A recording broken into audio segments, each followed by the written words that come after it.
درود، خوش آمدین به های میدان و تای میدان با من باسط ایرج. امیدوار هستم که خوب، صحتمند و سرحال باشین و لباس عافیت هم بر تنهایتان باشه. ما هنوز هم در خاک پاک ولایت هرات باستان هستیم و آهسته آهسته امروز سفر ما را خواستیم از منظر جهاد آغاز بکنیم و قدم زده بریم به آرامگاه گوهرشاد بیگم و از مصلای هرات یا مناره های هرات هم دیدن بکنیم. فعلا در جایی هستم که قهرمانی های افغان ها را نشان میده، جایی که هویت افغان ها است و اینجا مظهر جهاد است. بله دوستا، و میریم صحبت ها را لابلا می داشته باشیم ای که چرا اینجا مظهر جهاد برش میگن، ای که کدام اسلحه ها اینجا نگهداری شده و حفظ میشه و ناگفته نمانه که این همه قدرت، توانایی، انرژی از طعم ماندگار اتک انرژی دریابید.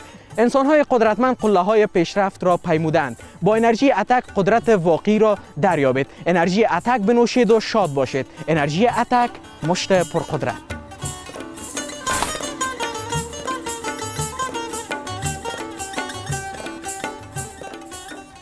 عزیزای دل، شما هم با ما باشین و از داشته‌های ما تا یک ساعت دیگر لذت ببرید.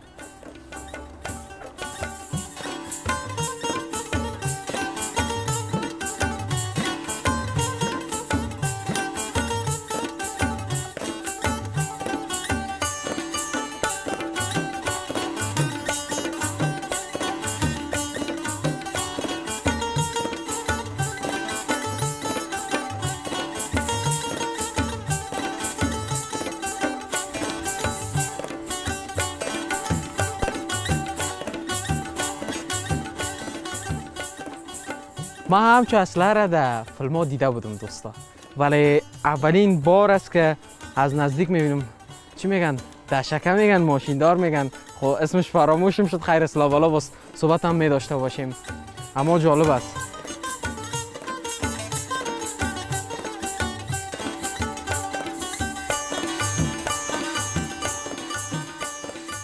از این اسلحه دو پای است، یکی که به این طرف مانده شده و یکی هم به او گوشه دیگه است و در وسطشان هم بازم چی میگن. خب من نام اسلحه ها را درست نمیفهم، ولی اینجا نشته است که ساخت شوروی است، مدلش 1928 است و دیگه توپ اوبوس. هم فکر میکنم که اینجا خب به این شکل نشته است، درچند که خطش واضح تر خوانده نمیشه، ولی گفتم که صحبت میکنیم.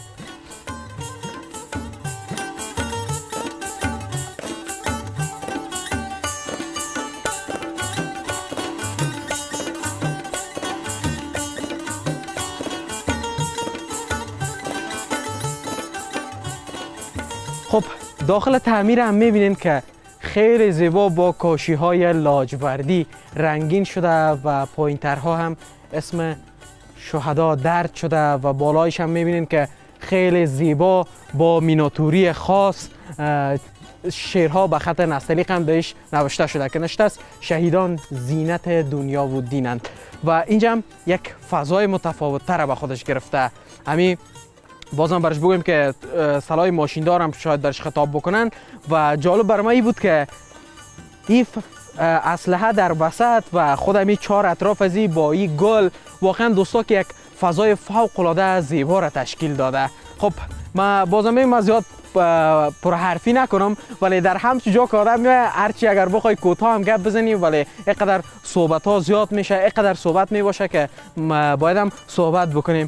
و غنچه های گل مرسل هم که زیبایی را زیادتر ساخته.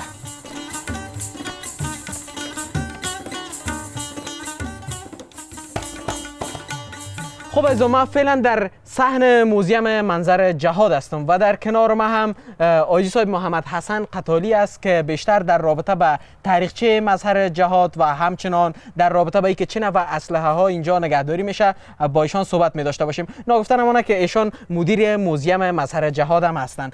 قتالی صاحب خوب هستین؟ بسیار شما خوب است؟ شما را خوش آمدید میگیم از تلویزیون طلوع بخش میدان. بسیار خوش آمدید میگیم که شما دیدن از موزیم منظر جهاد کردیم. این جانبم بنده یکی از مجاهدین ایران جسد غلام حسن هستم. مدت 22 ساله که در این موزیم منظر جهاد کار میکنم به خدمت مردمم. ماشاءالله خداوند اجر نصیب کنه. خواهش میکنم صاحب. و اینجا ما چند نوع سلاح‌های داریم، تقریبا 50 نوع سلاح داریم ما.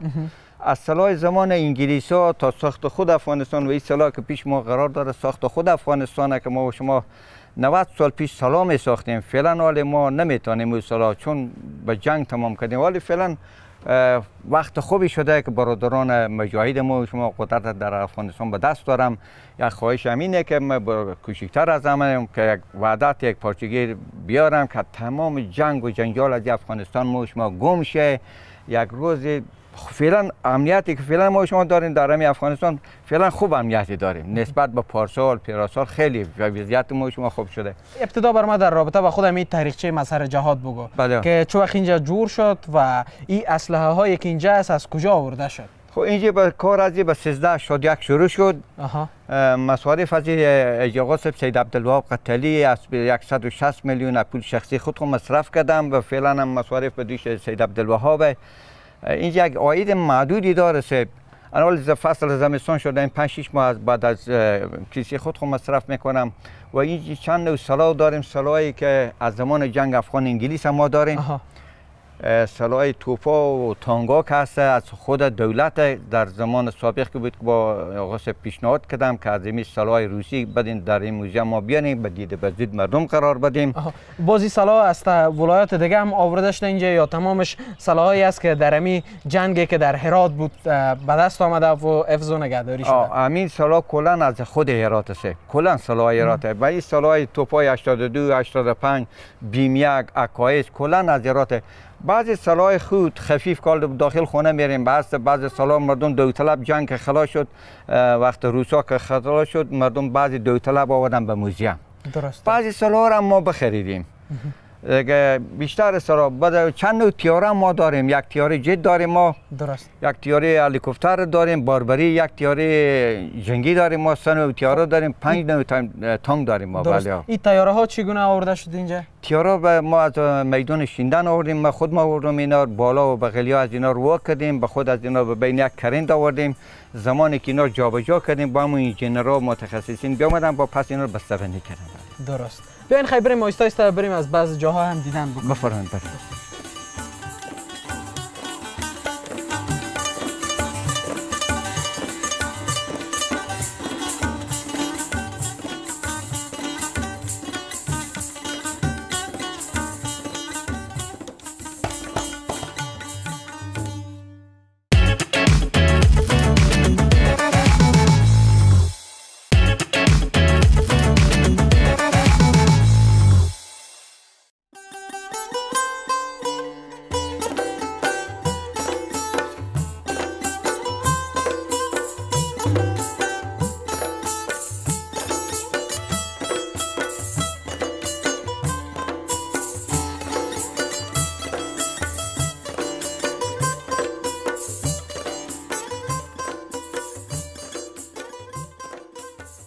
خود هرات مرکز جهاد است. در سال 1357 بود که هرات جنگ و اینا شروع شد و جهاد ادامه پیدا کرد. به سال 1358 بود که جهاد سرتاسری شد. به روز 24 اوت سال 1357 بود که مردم هرات بیش از 25,000 شهید داد، در حدود 30,000 زخمی داد.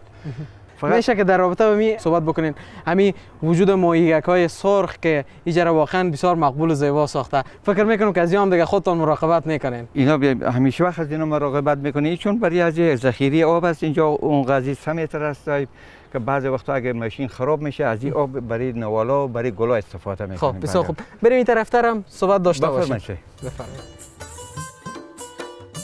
و این تانگ ها از زمان روس‌های، از هر نوع تانگی ما اینجا یک دانه داریم. این تانگ ها از زمان روس‌های بله. و این تیاره که میبینیم به نام میگ 21 میگیم ما. میگ 21 با زمان دکتر نجیب از اینا به درمی افغانستان ما 240 دانه ما گفتن که 240 دانه میگ بود. درست. با اون وقت ما این وقت از میدان شیندن آوردیم. اینجا هست و 2 دانه هلیکوپتر هم به پایین است. بله. و فعلا هم میبینید دوستا این طیاره جت لانه هم برای پرنده ها شده. این طیاره بوده که در گذشته ها جنگ های بزرگ، جنگ هایی که وسیع بوده با همین طیاره پرواز میکرده و دشمن ها را شکست میداده و حالا جز کفترهایی است که به اینجا لانه کرده. بله. درست. بریم آیسته آیسته ببینیم بعض جای دیگر هم.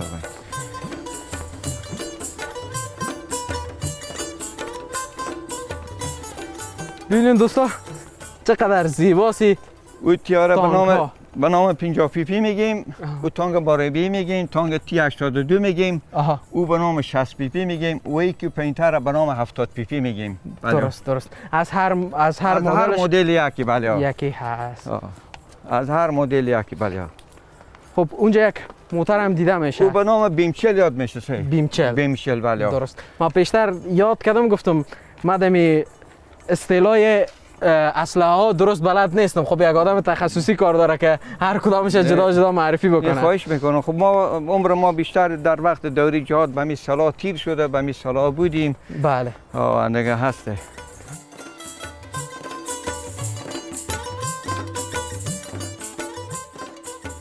اینجا یک موتر دیگه هم هست، میشه در رابطه با این بگویی برای ما؟ گفتم به نام شما که به نام مجاهدین چلچله میگفتن. به دولت که هست به نام بیمچل میگن. درست. خیلی سلاح مدر پیشرفتی خوبیه. فعلا هم همین جنگ اوکراین هم از این فعلا روسا میبینه همه رقم استفاده فعلا هم استفاده داره. استفاده میکنن و هست بله. خوب. بریم آیسته آیسته از جای دیگر هم ببینیم. بفرمایید.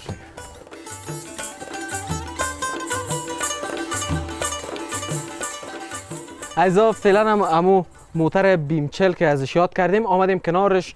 گذشته هایی آتش تولید میکرد و عالم مزین شده با گلهای زیبا و خوشرنگ که زیبا ساخته اینجا را. و میشه قطالی صاحب در رابطه به می درخت شاتوت هم بگوین که بسیار جالب است برای من. این چه قسم است؟ این درخت شاتوت صاحب یک نوال خودی خود سوز کرد.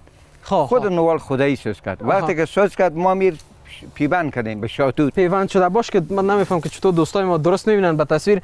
ببینین که از همین بدنه موتر درخت بیرون شده و جالب است بسیار زیاد. که نه خشک شده و فعلا هم که درخت تازه هست. چطور از باز دید و بازدید از شاگردا هم میاین اینجا نمیاین؟ شاگردا زیاد میان، شاگردای مکتب میایم. سیرای علمی البته. دارالعلوم میایم، از همه مردم میایم، خارجی ها میایم از این موزیم دیدن میکنم. خیلی خوبه. بله سیل علمی مردم میام. وقت کرونا که پیش از کرونا که بود مردم زیادتر می آمدن. وقت کرونا که شد مردم کمتر شد. بله. خب میشه قطالی صاحب در رابطه با می خود از این فضایی هم که اینجا از صحبت بکنی. واقعا یک فضای فوق العاده از زیبا و سرسبز است که آدم از دیدنش لذت میبره. اینجا چند نفر مسئول از چند نفر کار و تلاش میکنه؟ سوال خوبه که ما اینجا گفتن 12 نفر ما اینجا کارمند داریم. 2 نفر در بخش فرنگی کار میکنم. خیلی خوب. و آقای سلطانی هم که گردشگرم گاهی وقت از ما سر میزنم. 10 نفر دیگه 2 نفر ما مدیریم. 10 نفر دیگه 2 نفر گلکار و اینا هم 2 نفر برای اوداری هزینم.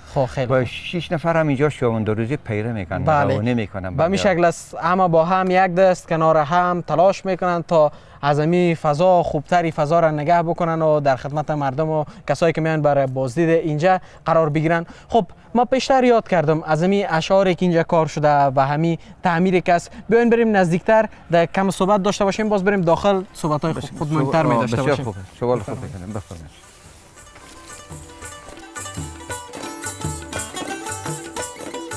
خب میشه که در رابطه با خودم تعمیر از موزیم هم صحبت بکنیم. این تعمیر که هست بیرون از یک هست نام سنگای نام شهیدای شیر و اینای نوشته کرده راجع به چیز. داخل خونه که بریم همین جنگایی که به طول 14 سال در افغانستان شده کلا حالی که میرین داخل خونه همه شما با چشم سر میبینیم. درست است. من خیلی هم مایل هستم از شما چند تصویر از همین موزیم مسار جهاد ببینین و ما هم میریم به طرف داخل موزیم. و این سنگا هم به شما گفتم که این سنگا 700 تا سنگه. هر سنگ 3 نفر شهید مجموعاً میشه چند 2100 نفر شهید. 2100 نفر. 24000 دیگه هم داخل خونه ثبت کتاب که ما میریم. درست. بله بفرمایید.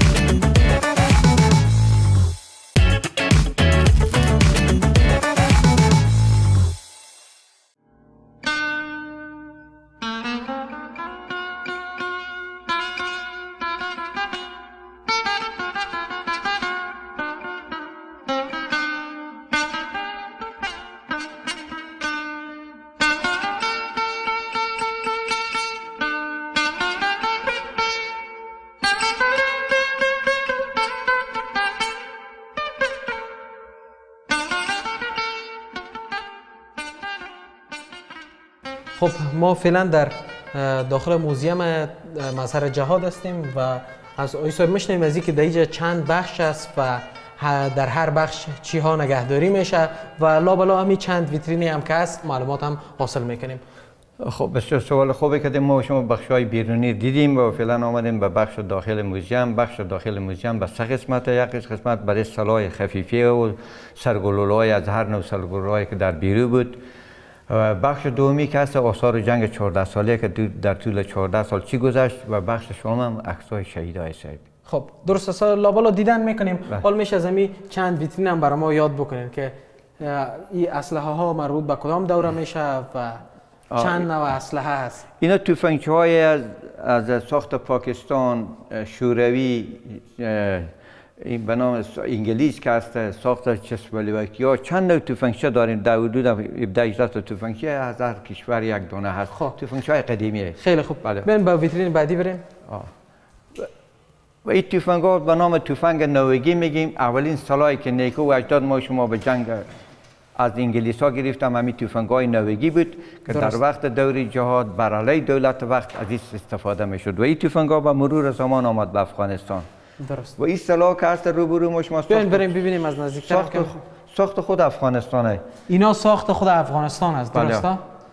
که چند سال پیش تقریبا 80 90 سال اینا غرامت تاریخی داره. بله 80 تا 90 سال. بله. یکی دو دانش برای ما بگو مثلا این اسلحه به نام چی یاد میشه دیگهش به نام چی یاد میشه؟ اینا میشه؟ تفنگ تره‌ای هم میگم اینا گلکای خود دنپور هم یاد داریم ما اونو گله میخوره از این گله ها میخوره میبینیم. بله دیدیم. و این سلاح و اینا شمشیر و سلاح و اینا رنگ خود شما به اینا آشناییم. بله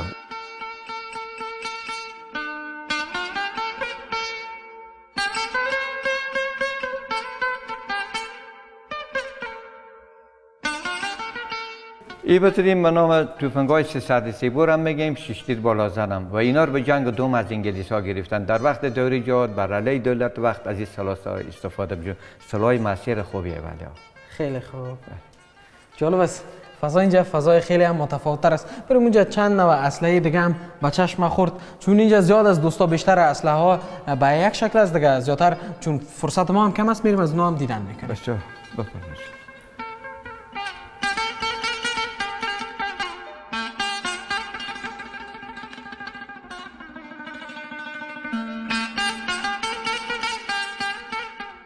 اینجا هم جایی است که مرمی های مختلف نگهداری میشه. درست.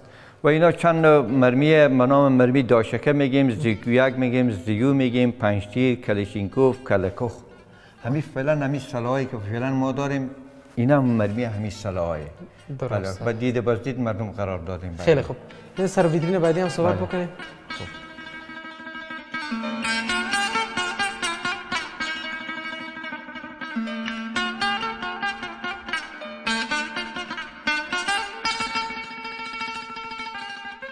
اینجا ما چند نوع راکت 2 میگیم، راکت 7 و 9 میگیم.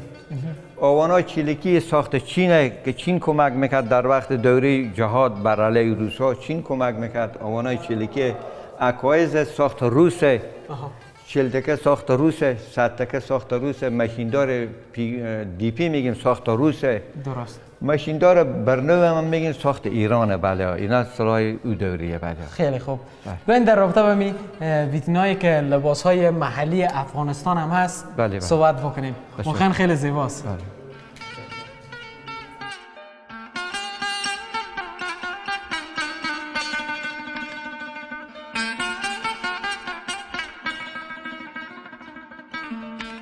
خاطری صاحب در رابطه با این لباس های محلی برام بگین. بله. این لباس های محلی افغانستان که سابق همین لباس محلی افغانستان می پیشیدم. اینجا هم وحدت و یک پارچگی مردم افغانستان نشون میده صاحب. این برادر مندیلی که هست مردمان هرات، این کلاه پوپل که هست مردمان صفات شمال افغانستان نشون میده و این برادر این طرف که مندیل داره مردمان پشتون افغانستان هم پشتو، هرات، تاجیک، پشتو بفرماییم جای. و این طرف که هست ترکمن. این ترکمن. درست. بله. و این طرف که هست لباس یا هزاره و ازبک. بله. بله. وقت که یک پارچگی، وحدت، همدلی همه با هم در زیر یک سقف. بله. خب اینا مردها شد و اینا زنها. بله. و اینا را همچنان همین رقم. و خانمای شجاع و دلیر افغانستان. هرات هست، پشتو، ترکمن، هزاره. درست. بله. خب و او طرف که هست سمت مشرقی جلال آباد افغانستان. درست. بسیار خوب. پس میریم در بخش دوم و از بخش دوم دیدن. بله بفرمایید. بله.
باسی جان قبل از اینکه ما شما بالا بریم به فضای دیگه قرار بگیریم، اینجا که هست همین شورای ساغر سال 1366 بود که همین شورای ساغر دایر شد به ولایت غور و ولسوالی ساغر. بیش از 1200 تن از تمام سران افغانستان در این شورا شرکت داشتن.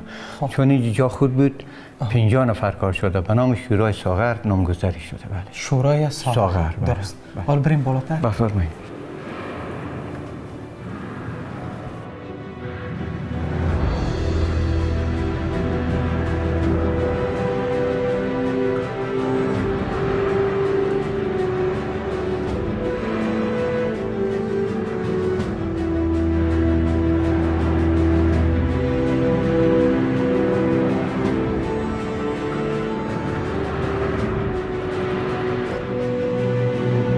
خب حالا ما آمدیم به بخش دوم منظر جهات و بیشتر از آقای قتالی در رابطه به این بخش هم میپرسیم. بسیار سوال خوبی کردیم. ما شما بخش اول خلاص شدیم آمدیم به بخش دوم و بخش دوم از این قسمت شروع میشه شهدای گمنام.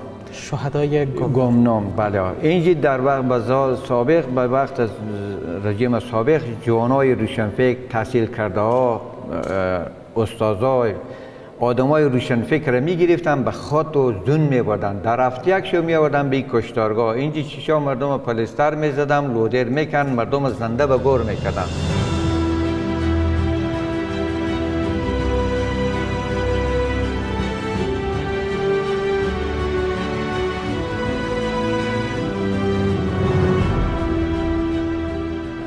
خب مسئله دوم همین بود که مسئله دخترها بود که با 300 افغانی تبادله میشد. مسئله سوم بود که اراضی زمین بود که شما 100 جریب زمین دیشین 95 از شما میگیری 5 جریب به شما میداد.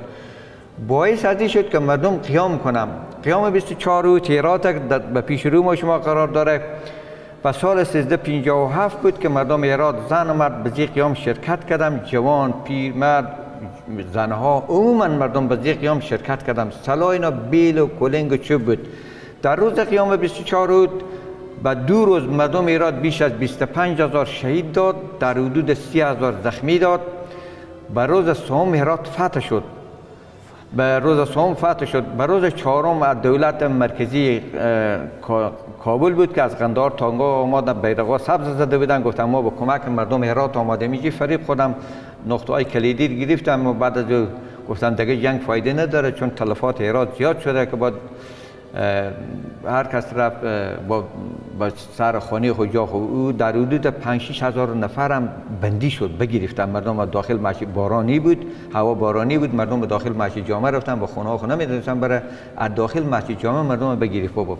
دیگه بعد از اون دیگه قیام جهاد شروع شد. جهاد شروع شد که تا سال 1371 جهاد ادامه پیدا کرد و سال 1371 بفرمایید قسمت. و این قسمت که میبینیم قلی اختیارالدین ارگ که لشا به روی زمین پرتوه. او خود قلی اختیارالدین ارگ این مسجد پای اثاره که فعلا هسته و این تانگه که میبینیم همین تانگ همین مردم به شهادت رسونده بود و این تانگ یک زن لافت پترول زده بود، همین تانگ در داده بود. تانگی که عکسش اون همون تانگی که فعلا عریق شده. بله این کار یک زن بود. بله درست. و این زن سنگ میزنه، این زن دعا میکنه. اونجا به فیلم گرفته شده رو از دو پشتا دیکانا. اینجا به فیلم اینجا گرفته ساخته شده. این زن سلام میده، این زن نان پخته میکنه. این خانه های پشت همین دیکانای دروازه قندهاره. یه همین سنه کلا قیام 24 رو اوت ایران نشون میده. بفرمایید قسمت. خلاصه به شما میگم اگه تا وقت دوام کنی خیلی کشاله‌دار بشه. این فرقی زلمیکوت فرقی ابدیراته. در این فرق 12,000 نیروی بود. زمانی که مردم هرات قیام کردم این صاحب منصبا داخل فرقه قیام کردم. هماهنگی اینا یکی بود. اینا قرآن و عطا پیمون کردم و همین از داخل فرقه صاحب منصبا بود. از بیرون هم مردم به پیروزی رسیدن. بفرمایید قسمت. این به سال 1358 بود که روسا از سمت ترکمنستان ترغندی از طریق هوا و زمین روسا آمد به شهر هرات. اینجا روسا اون اینجا به پشت سر شما نوشته سال 1358 از هوا تیارا بود، از پایین تانگا بود. اینجا جنگ ادامه داره که تانگا را اسیر کردم، سربازا را اسیر کردم. بفرمایید قسمت. و اینجا همین اینجا بیایم از قسمت. و این خونه‌های لومبیدر که می‌بینیم غرب ایران از این قسمت شروع میشه تا مرز ایران به دست مردم و مجاهدین بود. و اینجا خانه که می‌بینیم اونجا بمبارد شده بود، به فیلم گرفته شده، اینجا ساخته شده. از همین فامیل بسته از اینا همون یک بچه مونده بود. این بچه گاهی وقتی می آمد اینجا میشیش گریه میکرد. با ما یک بچه روان میکنه گاردا با این میاد به بیرو برای از این نان و چای میدادیم میره. مدت 7 سال میشه که نمیاد، نمیفهم بمرده ایران پاکستان رفته. همون بچه داخل همین گاز. تصویری که میبینیم که به اثر برخورد بمب ها بوده یا همون جنگ هایی که بوده مکمل خانه از بین رفته و فرو پاشیده و صرف یک طفلی را ما به تصویر دیده میتونیم که برگهواره است و گفته ها همی است که همون طفل زنده بوده و گهگاهی هم می آمده اینجا و از همین منظر جهاد اینجا را نگاه میکرده و اشک میریخته.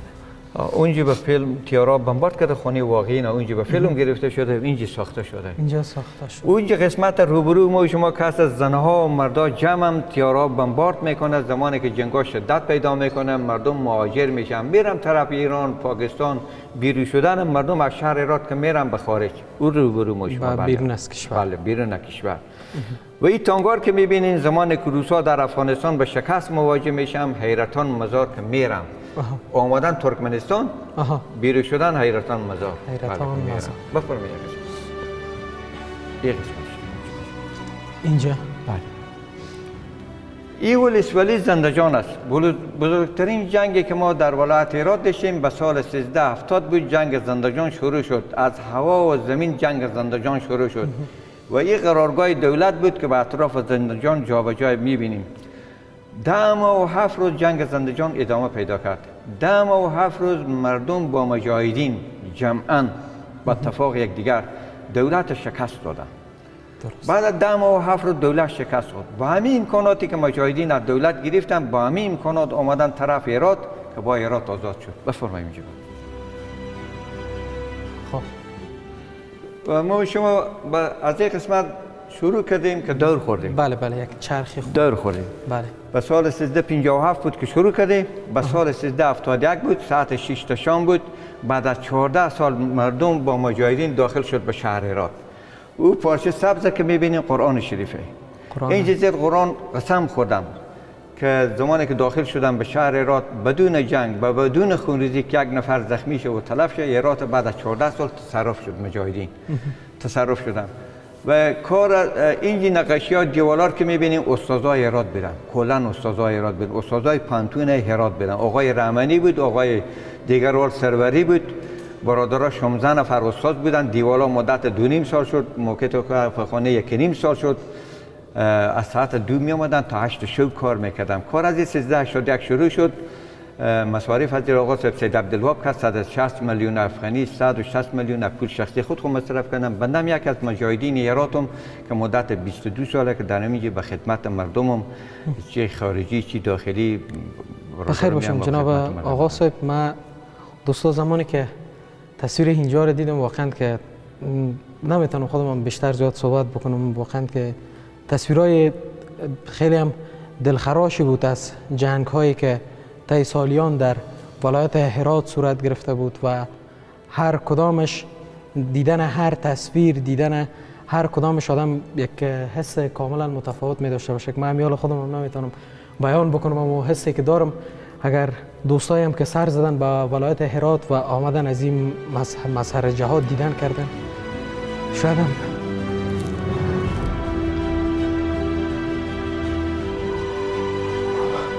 حتی دیدن همچو حالت وقت وخیم است که ما چگونه سپری کردیم. خب نمیتونم بیشتر صحبت بکنم.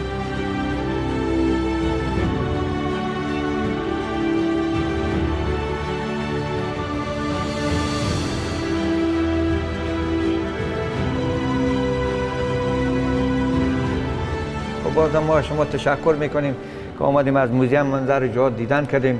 بازم از تلویزیون طلوع ما تشکر میکنیم از تک تک شما، از بخش های میدان شما تشکری. سلامت باشین جناب آقا صاحب. یک سر میزنیم از بخش تصاویر شهدا هم دیدن میکنیم. بخیر و بعدش از شما هم در ادامه برنامه با ما باشین. بفرمایید.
حالا ما آمدیم به بخش سوم. روی همه شهدا شاد، یادشانم جاودان و پایدار. و اینجا جایی است که تصاویر و عکس های شهدا در اینجا نگهداری میشه و حرمت گذاری میشه برشان. از شما مشتاقم. خواهش میکنم صاحب. و این قسمت عکس های شهدای پادشاهای قدیم افغانستان و این عکس هایی که میبینیم جنرال‌های روس هم اولین جنرال که شوروی به افغانستان آورده او بود، آخرین جنرال روس که شوروی از افغانستان بیرون کرده بود. 7 نفرم با طول 9 سال و 2 ماه جنگ افغانستان اینا رهبری میکردن. تعداد شوروی 620,000، تلفات روسا 15,015 نفر. توپتانگ هم اینجا نوشته به چیزی که می‌بینیم تلفات خود افغان‌ها ما 1 میلیون 5 میلیون به کشورهای پاکستان ایران مهاجر شدن 2 میلیون هم آواره شدن. بله. اگر کوتاه در رابطه با کسایی که اینجا تصاویر دیدیم از کسایی که مجروح شدن و کسایی هم که معلول شدن صحبت بکنید. ما 8000 اینجا آمار معلول داریم. 2100 نفر آمار مجروح داریم. خب و 26000 هم آمار شهیدا داریم که پشت سر شما ثبت کتاب هم به اینجا ثبت شده. عمر اینا ولسوالینا تاریخ عمر همه چیز به اینجا ثبت. بله پیش ما درست است. بسیار زیاد تشکر میکنم از شما آقای محمد حسن قتالی آمر موزیم مسر جهاد. با عزت سربلند باشید. ما از شما تمام بخشای کارکنان رادیو تلویزیون طلوع افغانستان تشکر میکنه از بخش ای میدان. بخیر سلامت باشید. ما آمدیم سر از موزیم منظر جهاد سر زدیم بخش از شهدای مردم افغانستان چیز کردیم یادآوری کردیم. ما از شما تشکر قربان شما. عزیزای دل شما هم در ادامه برنامه با ما باشین. داشته های ما هم باقی مانده.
بیننده برنامه های میدان و تای میدان هستین. ما هم فعلا در شهر نو ولایت هرات هستیم. همین چوکی را که شما میبینید این را به نام چوک گلها یاد میکنن. نام خدا اینجا خوب یک آیسکریم است دوستای ساختگی است. از قدم هم که بلندتر است فکر میکنم که شاید از 2 متر هم قدر باشه دیگه. خوب یک آیسکریم هم است. جایتان خالی. واقعا هرات همین روی جاده ها که میبینید چیزایی که ساخته شده یا هم نمادهایی که ساخته شده خیلی به زیبایی از این شهر افزوده و شهر زیبا ساخته. این هم یک سبد پر از میوه است. البته میوه تازه ولی ساختگی دیگه زیباست، انگور است، همه چیز است. و ناگفته نمونه یک خوب یک رستوران هم هست و میگن که زمانی که به هرات بیایی و محجون نخوری هیچ امکان نداره. پس چی خوب است که در این قسمت هم بریم سر بزنیم به یکی از رستوران ها محجون هرات ببینیم که چطور آماده میشه و مزهش چه قسم است و شما نازنین ها هم بگوییم. در ادامه برنامه با ما باشین. ما هم دیگه سلو میریم. فکر میکنم اینجا راه عبور مرور نیست پس به مو شکل میریم.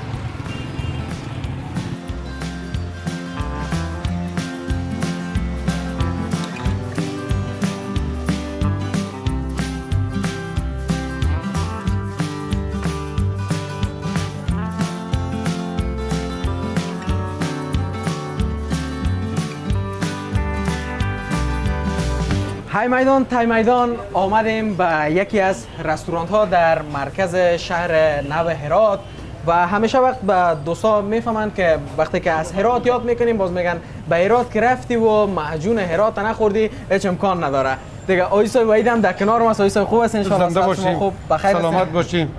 تشکر از شما از تلویزیون شما از همکارای شما تشریف آوردیم به شهر هرات. قربان شما ایسا باشیم. اسم اجوید. بله بخیر سلامت باشید.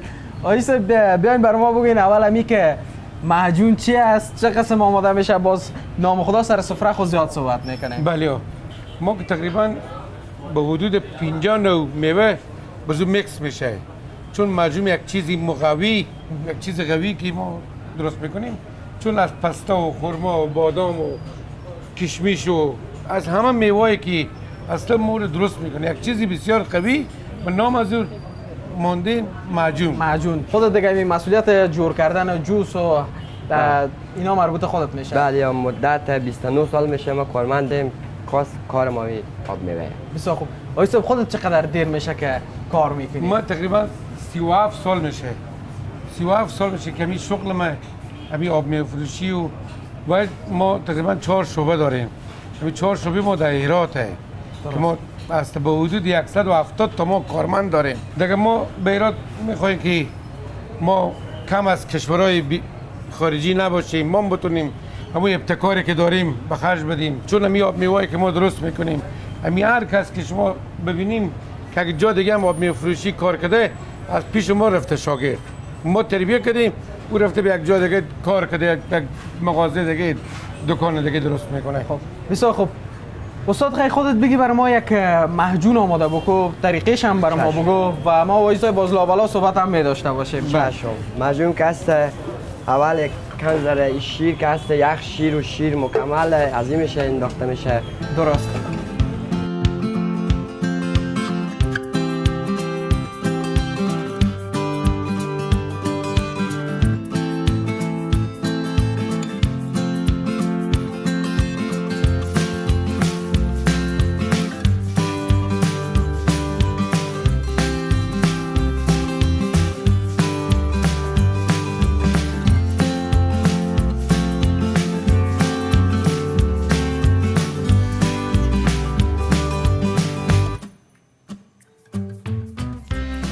از ذائقه جوس‌های خوشمزه هرات تا زیارت گوهرشاد بیگم و منارها برایتان هنوز قصه ها داریم و طعم ماندگار بهترین غذاهای محلی را برایتان معرفی خواهیم کرد.